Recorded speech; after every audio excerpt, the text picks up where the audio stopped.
এগুলোকে সিদ্ধ করতে হবে।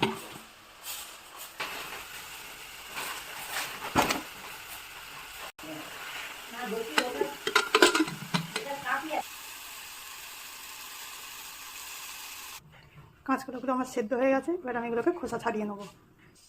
কাঁচকলাগুলোকে আমি খোসা ছাড়িয়ে নিয়েছি, এবার আমি দেখাচ্ছি। এখানে নিয়েছি পেঁয়াজ কুচি, এখানে আছে বেসন, আদা বাটা, এখানে আছে ধনে গুঁড়ো, আর নিয়েছি কাঁচা লঙ্কা। এবার এই কাঁচকলাগুলো আমি এগুলোর সঙ্গে ভালো করে চটকে নেবো।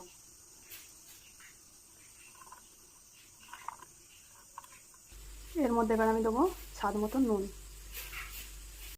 দিয়ে হালকা করে আবার মেখে নেবো এটা। কড়াই তেল গরম হয়ে গেছে, এবার আমি এগুলো দিয়ে দেবো। কড়াই সব দিয়ে দিয়েছি, এবার এগুলো একটু উল্টে পাল্টে ভেজে নেবো ভালো করে।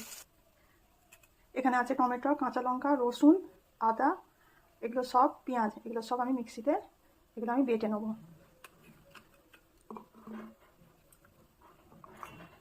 এগুলো ভাজা হয়ে গেছে, এবার আমি এগুলো তুলে রাখবো। কড়াইয়ে তেল গরম হয়ে গেছে,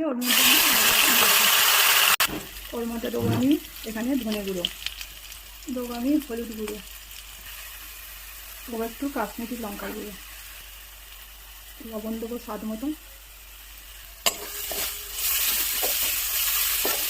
মশলাটা কষা হয়ে গেছে, এবার আমি মিষ্টি ধরে বড়াগুলো দিয়ে দেবো। আমার গ্রেভি ফুটে উঠেছে, এবার আমি বড়াগুলো দিয়ে দেবো এখানে। উপর থেকে দেবো ধনে পাতা। এটা আমার হয়ে গেছে, এবার আমি নামিয়ে নেবো। আমার স্পাইসি কাঁচকলা কোপ্তা কারি রেডি।